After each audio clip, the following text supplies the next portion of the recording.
Pushkin.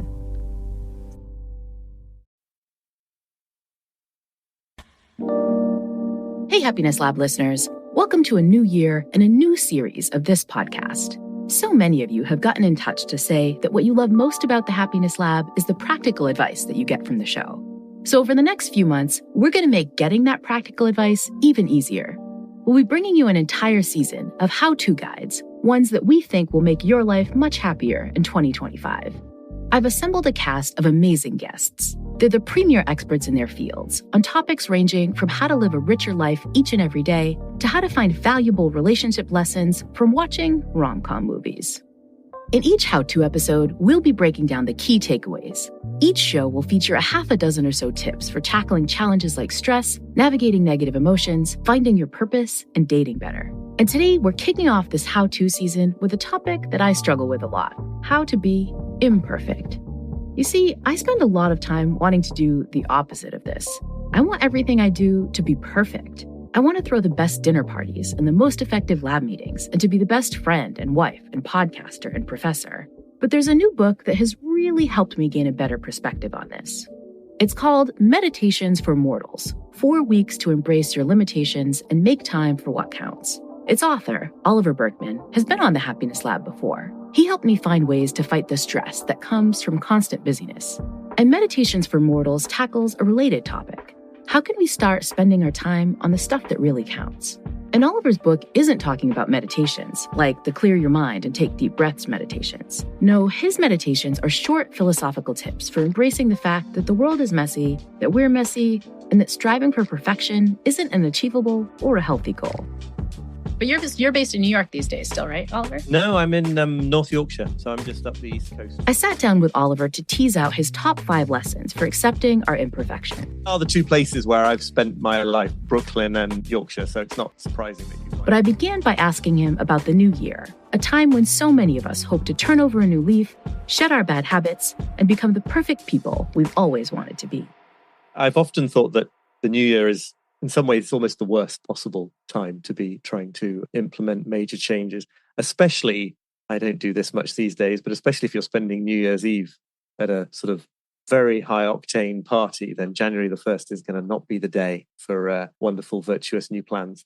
Whether it's a calendrical thing or not, anything that piles on the pressure to kind of make a complete fresh start from now forevermore, that's a problem, because I think what's going to work instead is the willingness to try things out, to experiment, to do things for a little while, even just to do them once without forcing them to be part of a very, very heavy and intimidating system of total transformation, something like that. And so in some ways, your book is a guide towards sort of fighting against that total system of transformation. You talked about this idea of imperfectionism. What is imperfectionism and why should we embrace it? Imperfectionism is just my kind of umbrella term, I think, for the whole approach to life that starts from the assumption that we're never going to be able to do things as perfectly as we can imagine them, but starts from the assumption that there's always going to be too much to do, that we're never going to feel completely ready for new life stages or for interesting and exciting new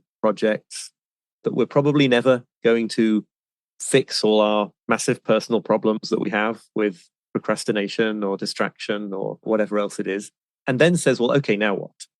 And how can we develop the willingness to act and to really do the stuff that matters and to hopefully most of the time enjoy doing a lot of the stuff that matters now that that kind of tormenting mirage is off the agenda. And so in your book, you talk about some of the tenets of imperfectionism. And I have to admit that in some of these, I felt really called out because they're ones that I absolutely struggle with. The first of these is this idea that there's never going to be this fantasy day when everything is out of the way. What do you mean here, and why is it important to get rid of this notion? Well, first of all, let me say that I'm confronting myself as much as anybody else. So I'm calling out myself. So you can come at this from many different angles, but certainly just when it comes to the volume of stuff that we tend in the modern world to feel like we need to do, there is always a bigger amount that feels like it needs to be done in any given time period, by the end of the day, by the end of the week, than we have the opportunity to do. There are clear reasons of technology and economic culture in which we live and all sorts of things that just make that inevitable. So if you approach life with this very sort of understandable but misleading notion that what you're going to do is, first of all, get all the little bits of stuff out of the way, deal with all the things that are kind of cluttering your mental world, and then you will find these great expanses of time for the things that really matter, the relationships or the projects that really count. You're going to end up spending your whole life clearing the decks, as it were, and never getting there. I think it's really important instead to see that the skill we're trying to develop here, I would say, is the willingness to act on the important things right now, even though the decks are not clear. It's kind of an anxiety tolerance skill, I think. It's knowing that there are emails that will need your attention, but deciding nonetheless to spend the first hour of the day, say, on some things other than answering them. Of course, this will vary massively by people's personal situations. And some people I know are in jobs where certain kinds of emails have to be responded to immediately or they might get fired. I think the underlying point here is there isn't this moment coming later when you're going to have all the time for the things that matter. And so on some level, you have to claim that time in the present instead. I can't tell you how important this insight has been for me. I feel like my calendar constantly has these moments of like, all right, I'm going to get to a new month, right? I'm going to get to January 1st, and then I'll try to get everything done before January 1st, and then I can begin. And January 1st comes around and I have it. And then it's February 1st, or it's my birthday, or it's whatever it is. There's always this kind of trying to clear the decks before this date with the ideas. Right. And then, and then ... And it kind of never gets there. I think part of this also is something else that you've cautioned against, which is this idea of the spirit of optimization, that we might need to kind of reject this. What is that spirit and why is it so important to reject? Yeah, or maybe even not say reject, but just sort of see through the alluring promise of. I think that's something that I'm often arguing for. It's just a sort of gentle understanding that these things are not going where we hope that they're going, and then it's a lot easier to let go of them. In the case of optimization and efficiency in general, right? There's certainly nothing wrong with making a few time savings around the edges, thinking about your daily routines, how you organize your house or your desk in such a way as to eliminate wasted time. If it's taking you an hour to find your clothes in the morning, there's probably something wrong with how you have your house organized. But it's a very low level at which that stops making a difference, because I think the illusion, the thing that sort of bewitches us, is this notion that we might be able to optimize ourselves to the point where we didn't have to make difficult decisions about what to do with our time, where we could say yes to everything that was thrown onto our plates. We would never have to disappoint anybody. We would never have to put any of our ambitions on hold. We would never have to neglect something that felt like it was crying out for our attention. And I want to say that it's just baked in to our situation as finite humans, but that's not how it works. That you're going to have to disappoint some people, that you're going to have to put some ambitions on the back burner, that you're going to have to not do all the things that feel like they need doing just in order to do any things and to make a difference to anybody's lives and to pursue any of your most cherished ambitions. So optimization can be a real diversion of energy and attention. It also has this very specific hidden danger that if you are telling yourself that you're going to make time for everything somehow, you stop asking serious questions about things that arrive, right? Somebody asks you, could you do this task? Could you meet this demand? And say it's one that you are in a position where you're allowed to say yes or no to it. Well, if you think you're going to get everything done, you're just going to say, yeah, sure, throw it in the hopper. There's no problem here. I'm going to get everything done. And so it's a very alluring thing. But what happens is that your life gradually starts filling with more and more stuff that you didn't really want to do, other people's agendas, things you could have said no to, in fact, but felt like you were on the path to being so powerful that you didn't need to, so all capable that you didn't need to. So I get the effectiveness of this approach of kind of, loosening up on our optimization and recognizing that we're never going to get everything under control. I get how it might be functional, but I also find it quite depressing. But one of the things that's interesting in your book is you argue like this should not be depressing at all. This should be incredibly liberating. Explain how that works. Sure. I mean, I come across this objection. I understand it, right? There is definitely a kind of a defeat that is involved here. I'm trying to argue that it's a productive and energizing and empowering kind of defeat, because it's the defeat of trying and struggling to do something that was never on the cards to begin with. I think that what you do, and I certainly don't claim to be perfect at this. I'd sort of be undermining my own point if I did, I think. But what you do when you get a little bit better at this is you spend more of your precious time doing things that make you feel more alive. I'm partly talking about hobbies and recreational activities and meaningful work, but even things that feel like duties in your life, if you're doing them in this context of having chosen them as against other things, they can become imbued with greater meaning. There's a British-born Zen master who I quote in the book, and I always quote because the quote means so much to me. Poon Jiu Kennet was her name. She died a while ago now, who used to say that her approach to teaching was not to lighten the burden of the student, but to make it so heavy that he or she would put it down. And I still get goosebumps when I think about this quote, because it really is the essence of what we're talking about here, I think. It's like you are struggling under this impossible burden of trying to do everything, trying to get your arms around it all, trying to make yourself be perfect before you take the high stakes actions. And it's just a lovely feeling to be able to set that down on the ground. And it's a feeling that leaves you more energized to go and do things, or to keep climbing the mountain, or whatever the metaphor is that we're dealing with here. So if Oliver's convinced you that rejecting the pursuit of perfection is a liberating step, you should stick with us for tip number 1 in his guide to how to be imperfect. It's coming up right after the break.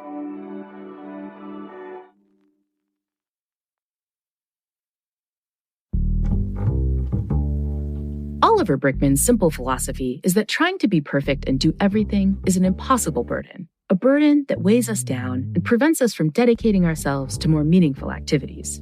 And the first step on the road to embracing imperfectionism is something that a perfectionist like me struggles with.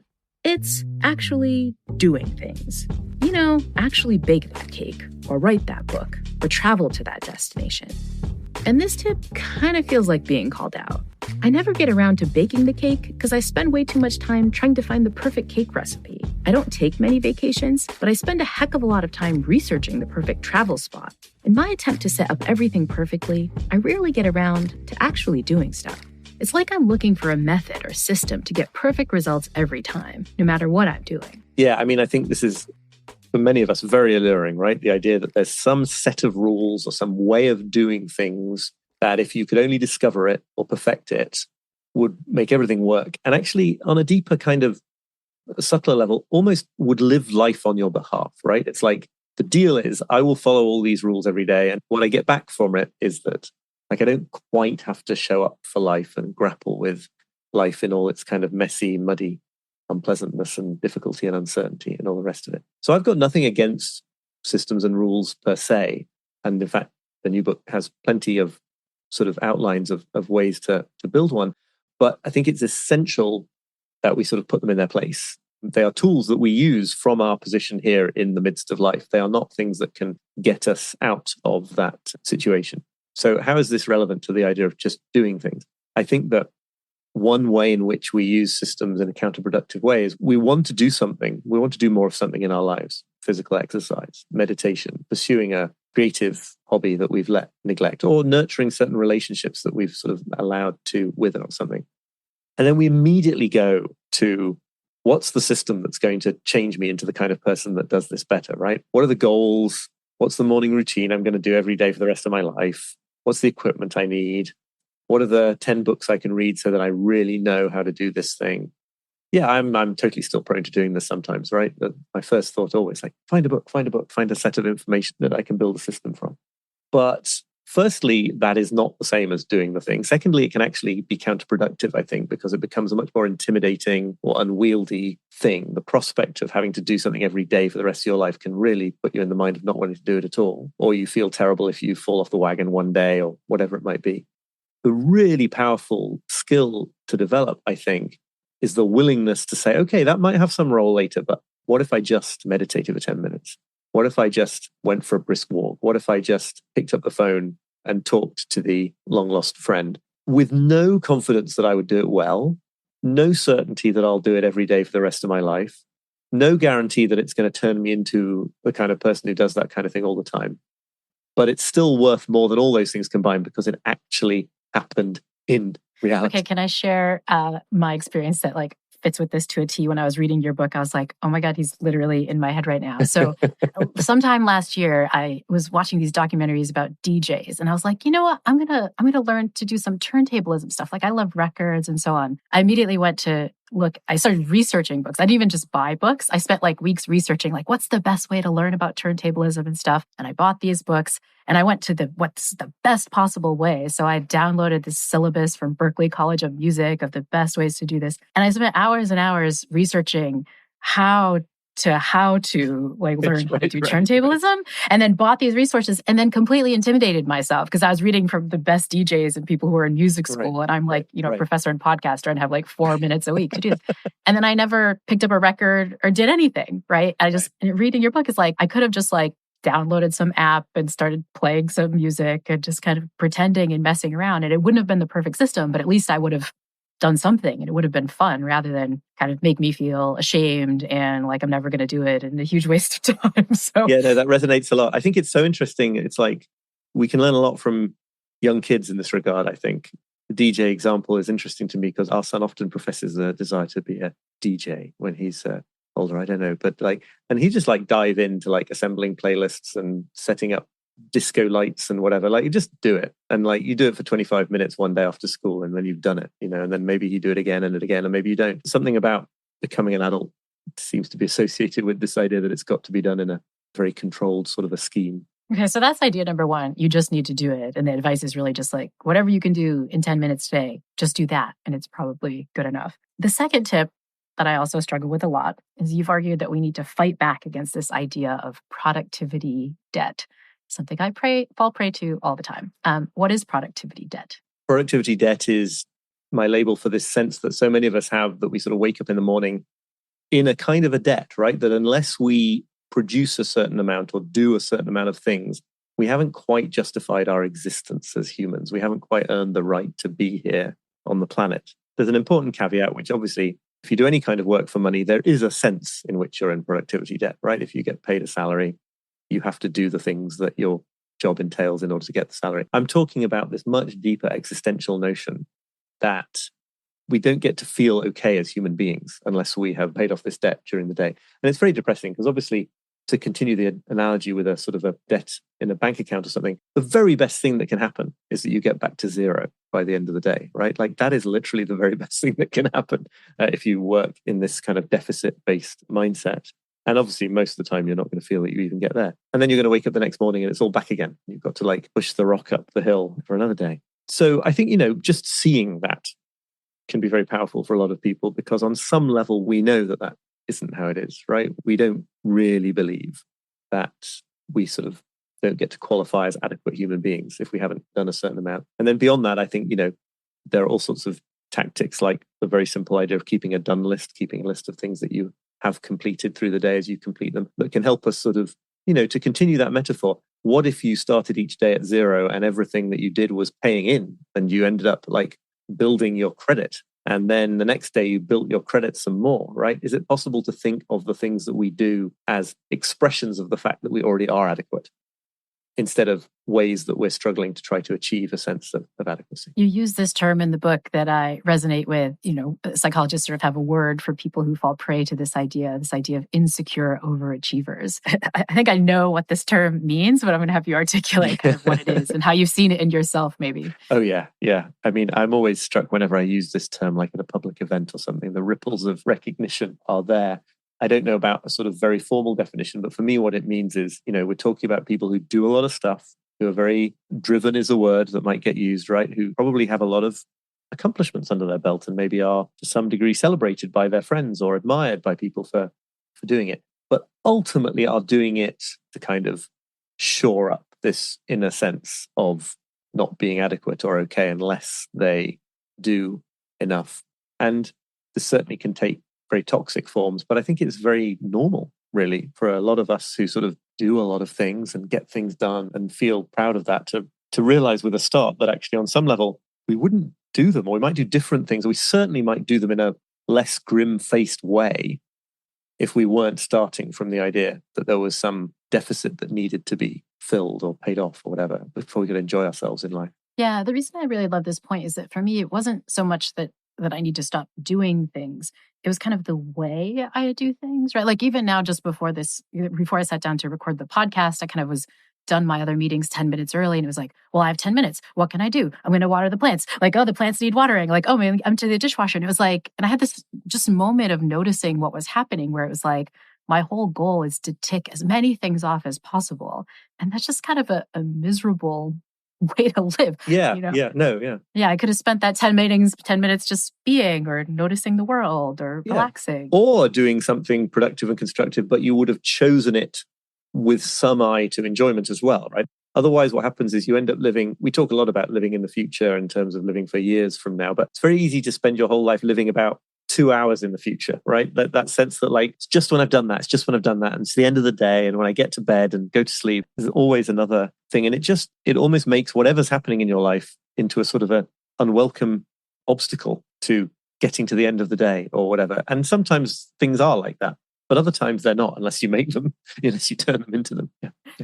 So another tip that I think is especially relevant for we insecure overachievers has to do with the information overload that we all face. I imagine there were insecure overachievers in the 70s and 80s, but they didn't face the kind of fire hose of information and things to care about that so many of us face these days. And another tip that you've suggested is just to recognize that we can't care about or find out about everything. Why is this so essential to kind of give up on trying to bring in as much information as possible? On some level, it's the same reason that sort of underpins everything we've been talking about here and that I've written about, which is that if the supply is effectively infinite, then attempts to get through the supply faster or to get your arms around the supply completely are doomed to fail. And they're going to lead to all sorts of sort of unintended consequences. So just in that simple issue of too many things to read, too many articles in your read it later app that feel like they're probably essential in some way or could give you a really good idea for your work or could make you healthier or calmer or something. There's nothing wrong with collecting those, but I think it's really important to treat them, as I say in the book, as like a river rather than a bucket. In other words, not as some sort of place where they all collect and your job is to deal with them all until the bucket is empty again, but just as a kind of a stream that flows past you and that you pick things out and focus on them without feeling guilty about all the ones that you let go by. And the point you alluded to at the end of your question, more difficult, I think, for many people who feel committed to making the world a better place, is that this does ultimately have to apply to good causes and the suffering of the world as well, right? If there is more of this stuff than you can hope to address, even collectively, even in groups, because they're still finite too, they are groups of finite people, then to make any difference to a given cause or something like that, you're going to have to be willing to neglect some others. Not because you've convinced yourself they don't matter, but just because that's how it is for us. And, that might mean taking some instance of a cause, an important issue that you feel drawn to, giving your attention to and saying, I'm going to pick my battles and I'm not going to choose that one. And it's not because it doesn't matter. It's because I want to have some effect in what I do. Any strategies for kind of staying sane and self-compassionate when you do that? When you say, important thing, don't got time for that. Well, I think above all, it comes from seeing and reminding yourself again and again that the reason you are neglecting some things, there may be other reasons, but one core reason that you will be neglecting some things is because being human means neglecting some things. And there are sort of ways of handling this in a more practical sense. I've written in the past about this idea of keeping two lists, one that is kind of endless and has as many items on it as you like, and then one which has a very fixed number of slots, and you feed them through so that you only ever got sort of, say, 5 or 10 items on your plate, but you're very well aware that there are 500 items calling out for your attention, and just sort of acclimatizing to that situation of there being more to do than you ever could do. Another metaphor that works for me is to understand that these kinds of lists are menus. And in a strange way, the list of all the suffering going on in the world, the list of all the critical causes needing our attention or our activism or our donations or anything else are also a menu, because a menu is any list that you're going to have to pick from instead of get through. And there is a possibility when you see it in that way of approaching it with a lighter spirit, that sense that you're doing something that counts and you actually wouldn't be doing more or better if you ran around in a frenzy trying to sort of make sure you touched every single one of those items. So that's sort of trying to make sure you don't do everything. But another tip is about how you deal with the things that you have chosen to do.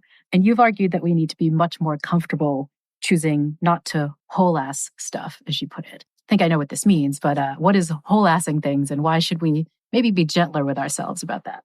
This is a quotation I stumbled across in the comments of a Washington Post article from a woman who says that her parents always used to get on her case about half-assing things, but actually now as an adult woman with an accomplished career, she realizes there are very, very few things in life that really require her to invest her whole ass. Quite often, half-assing them is fine. This applies in lots of different contexts, right? Because it's all about the amount of attention, the amount of energy that you're willing to give something, and being okay with giving something less of your energy, less of your attention. It's also to do with dropping that assumption that everything we encounter in our lives that is important has to feel difficult, has to feel very effortful.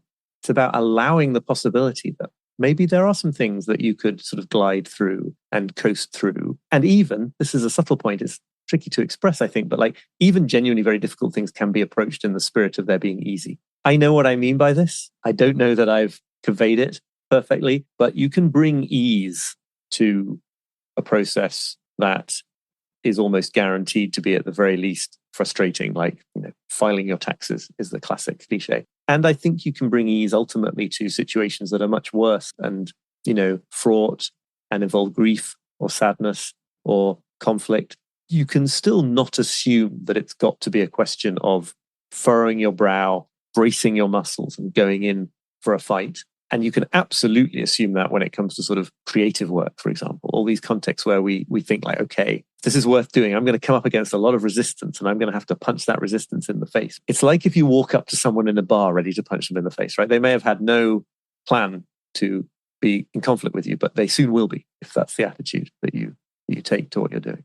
I mean, you're mentioning trying not to always whole-ass things in the context of things that are really hard, but in my own experience, sometimes this comes up for me, even in things that should be easy, right? Friends are like, oh, should we get dinner? Like, oh yeah, come over to the house for dinner. And then I'll be like, okay, I'm going to, make a really great entree and there has to be dessert. I got to like go to the wine shop to figure out the perfect wine. And now this thing that was supposed to be kind of fun for me has turned into this like stressful, choice overloaded situation that in my brain I have 4 different ideas about how to do perfectly. Yeah. And whichever one I picked, it's not going to be perfect. Right. Specifically in the dinner party context, you've argued that we need to embrace this idea of scruffy hospitality, which is one that I love.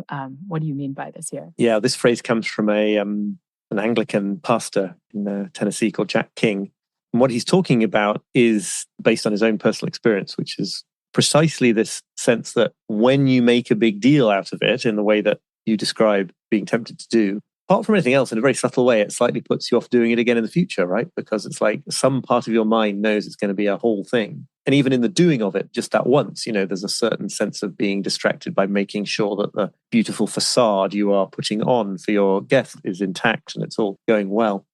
Jack King makes this point. He talks in going through this himself and deciding with his wife that they were going to just start inviting people around in the mess that the house was in to eat whatever they could cook with what was in the cupboards, and finding, firstly, obviously, that it's a lot easier to have people around for dinner more often if you allow yourself to do that. But also, there's a sort of depth of connection that comes from that. And there is something about, not just in the case of dinner parties, but in life in general, there's something about dropping the facade, owning up to the faults and the imperfections that is very powerful in terms of forging bonds with people. And I write in the book about how, even before I encountered Jack King's work, if we were going to have friends around for dinner and I saw like crumbs underneath the fridge or kind of mail stacked on the toaster for no reason or something, I'd be like, oh my goodness, like clean this up. It's awful. We live in a pigsty.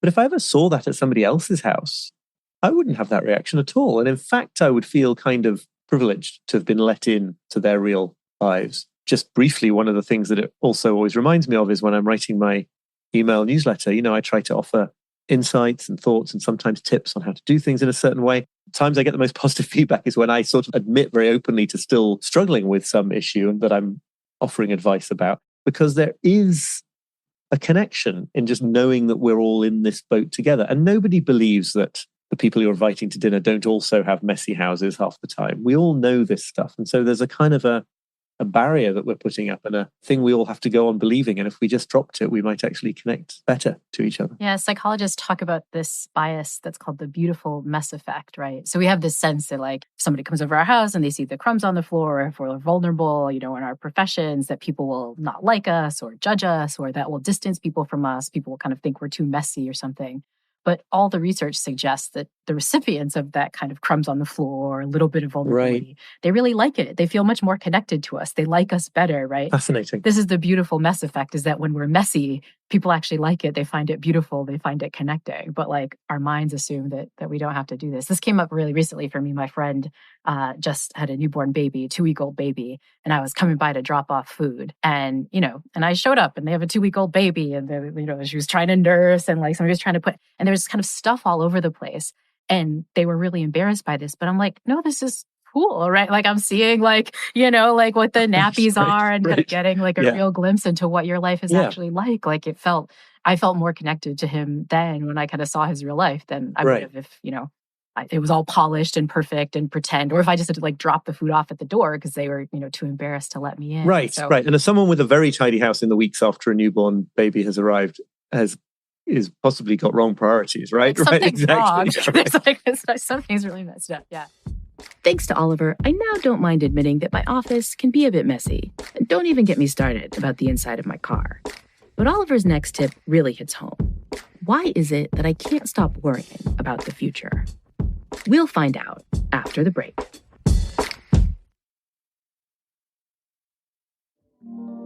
Here on the Happiness Lab, we often extol the happiness virtues of mindfulness.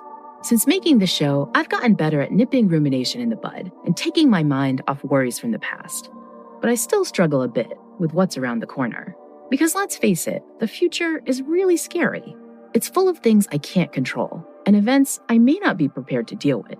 On days when my mind gets going, it can feel like it's all going to be a total disaster. Author Oliver Burkeman dedicates a decent chunk of his new book, Meditations for Mortals, to our fears about the future. And his tip for dealing with that dread can be summed up by a saying that he was taught as a child. The phrase I think you're referring to is just that we'll cross that bridge when we come to it, right? Which I feel like had been said to me probably thousands of times by the time that I felt like I really understood what a powerful thought it is. Because, of course, it's tautological in some sense. You can only cross a bridge when you come to it. I think any of us who are prone to anxiety or worry, I think what worry is, you could even say, is the attempt to sort of think our way over every possible bridge that we could come up to and reassure ourselves that we can successfully traverse it. But of course, you can't ever find that kind of security about things that are in the future because they are in the future. And so I think that explains the sort of compulsive quality of worry, right? You go round and round and round, hoping that this time you'll get the reassurance. And you never do because you can't be reassured in that way about the future. And when you start to really feel into how absolutely inevitable and unavoidable this situation is, I think there is where you can actually let the future be the future a bit more. If you think it's very difficult to cross bridges before you come to them, then you'll keep doing it and struggling. If you think it's impossible, you might unclench a bit and you might relax in the present about the future. And there's a quote I mentioned there from Marcus Aurelius, the great Stoic philosopher and emperor, who says basically, don't worry so much about things in the future because you'll meet them with the same inner resources that you meet the things within the present. And I often want to say this to people and to myself as well, right? It's like, you got to this point. Every single time you thought you couldn't handle something in your life, turns out you could. So there's at least a reason to err on the side of thinking that the future things you think you won't be able to handle, you actually will. It also, jumping into the future now also messes up these times when like you're really worried or horrified about some future event that's like not even going to happen in the way you think. This came up for me recently. I just recovered from COVID about a couple weeks ago, and I had this new variant where I completely lost my sense of smell.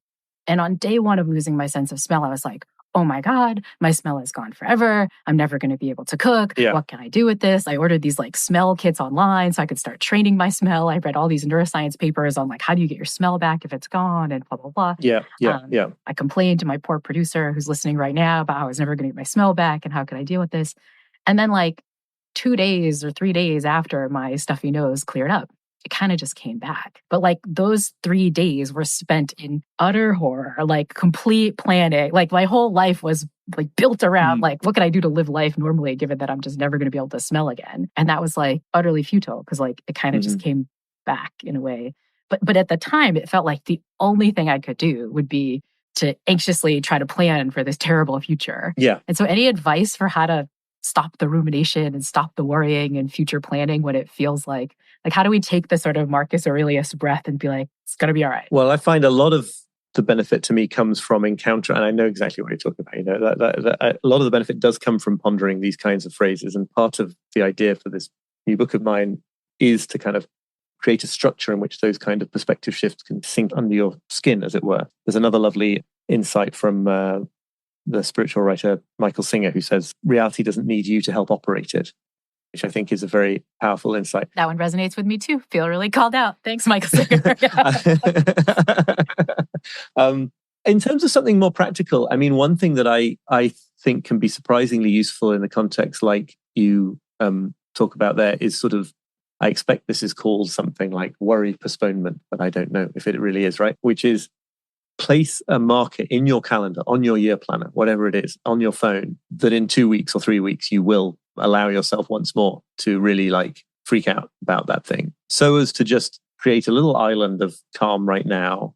And also to remind you, as you will find again and again and again, that by the time that that period has elapsed, the thing is no longer an issue and it didn't matter. I do this to this day with certain things. If I'm sort of particularly concerned about some aspect of parenting or aspect of household finances or something, I'll be like, first of all, if I'm doing this really badly, and I've been doing it really badly for years, like 2 more weeks isn't going to make a difference. So for now, let me just put something in the calendar for 2 weeks ahead from now and see what it's like if I just postpone it. And it's not perfect. You still worry a bit, but it does create space and it enables you to see 2 weeks later that actually the thing doesn't feel so bad. I was laughing at those examples because my producer, Ryan, who's on the line, who's often the one that helps me postpone my worry, literally sent me a text when I was in this COVID situation where he said, why don't we wait at least 24 hours till you're testing negative to freak out that you're never going to be able to smell again? And so, but I think this idea of sort of being kind to ourselves when we're in the midst of worry, I think gets to the last tip that I love so much in your book,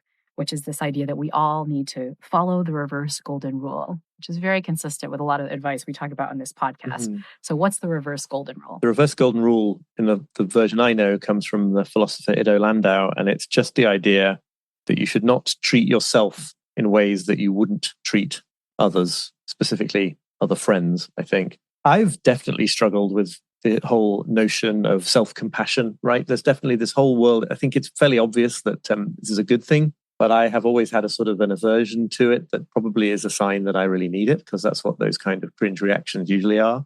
But a big moment for me in understanding this was to realize how common it is to sort of berate yourself in a voice, in a monologue through the day or whatever it might be, in ways that you just would never dream of doing to a colleague or a friend. I mean, you'd probably get fired if you did it to a colleague. There's a quote in there in the book from the psychoanalyst Adam Phillips, who says, if you met this person in your head in a social context, you just think there was something wrong with them. He says, he would just be boring and cruel, which I think is brilliant. And so what I take from this is, for those of us who are averse to any idea that we're being asked to think of ourselves as incredibly special and as the center of the universe and showering ourselves with love, it's like, no, it's just don't be more mean and less friendly to yourself than you would be to other people. And this feels very manageable to me. It's like, oh, okay, yes, I'm a nice person, basically. I think I wouldn't do that to anyone I cared about. So how about I don't do it to myself too? And of course, it's just a matter of catching yourself in the act of calling yourself an idiot or whatever it is. But I think that idea of just self-friendliness really sort of cuts it down to a manageable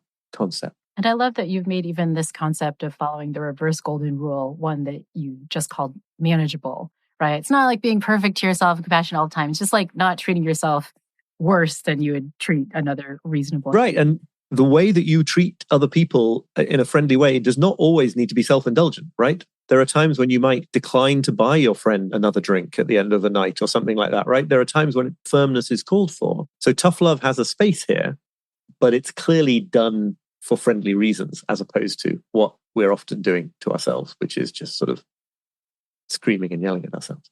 And another thing we shouldn't scream and yell at ourselves about is the idea of imperfectionism. You end your book, I think, with one really important tip, which is like, we've just talked about all these ways you can become more imperfectionist, but you can't take a perfectionist attitude towards your own imperfectionism, which I'm glad was a tip that you had in the book, because it was one that I needed, because I was ready to jump in to imperfectionism in the most extreme drill sergeant-y way. So any advice for how we can try to be imperfect in an imperfect way? Well, I think, just seeing it, reminding yourself, right, exactly. It is so easy to take any useful idea, even ideas which seek to push back against that sort of absolutist, perfectionistic stance, and turn them into new things that you're going to try to do perfectly and won't allow yourself to fully show up in life for until you've done them. You are now kind of an expert on imperfectionism, but you're the kind of person who has these insecure overachiever tendencies. How have you kind of become an imperfectionism guru, but not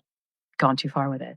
Well, I think I'm often in danger of going too far, but I think that the answer to that, such as there is one, is to find ways in your life to keep returning to these ideas and this material. So, not to self-promote too much, but the structure of Meditations for Mortals is a 4-week structure with a day's chapter for each day of that 28-day period is designed to feed into that, to counter the risk of thinking that this is something that you can get once and for all. And as you say, right at the end, I say, don't actually expect to completely transform your life in 4 weeks. If you've been following what we're saying, I hope you understood at this point. That was not the goal. Another aspect of this for me that I think is really important in my life is just any form of journaling, right? So morning pages is the one habit that has really stuck with me for decades now. Not because I decided I was going to do it every day and mark it off on a schedule, but because it was so useful for me that I just naturally wanted to do it. So I never have to sort of make myself do that. Sometimes, especially since becoming a parent, I don't necessarily get the opportunity to do it, but that's a different point. And anything where you're just sort of reflecting your thoughts back to yourself in that way, to me, has the effect of sort of keeping you honest, keeping you on a straight line here, and making you realize when you are running away with the idea of, oh, this is a new thing you're going to make into a perfect thing. Even that is almost too much, right? Even there, I don't want to give people the idea that if they just do morning pages every day, it's sorted. I am deliberately attempting anyway to sort of constantly pull the rug from under this notion that there's a system that will do it for you and then you get to not really show up. It's precisely working the muscle of not doing that and of coming back and back and back to the real, messy, imperfect reality that we're always in. Everybody's a work in progress, I suppose. So absolutely. And whatever happens, we'll meet that moment and then that moment. I think that's a nice and comforting sum up of life. It's a series of moments that we'll meet, much as we've handled the moment that just passed. We'll never be perfect, we'll always be messy, but we'll be okay. In fact, if we can embrace imperfection, I think we might even be more than just okay. I think we might just wind up becoming happier. So that's your first how-to guide in this new season. And just to recap, here are Oliver's tips one more time. First, you gotta do things. Don't get stuck in that perfectionist fantasy planning phase. Dive in and get going. Tip number 2, fight back against productivity debt. You don't need to justify your existence by getting through some huge to-do list. Tip number 3 is to remember that there's a cost to information overload. So resist the urge to stockpile all the knowledge possible and the urge to care about everything. You've got to just let some important things go. Tip number 4 is to reject the urge to always whole-ass stuff. Shoot for 80% and remember the benefits of Scruffy Hospitality. Tip number 5, let the future be the future. There are lots of bridges we'll cross when we get there. Tip number 6, a little self-compassion goes a long way. And the final tip, number 7, is not to bring a perfectionist attitude towards imperfectionism.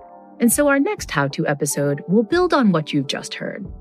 It's a guide on how to be enough. That's all next time on The Happiness Lab with me, Dr. Laurie Santos.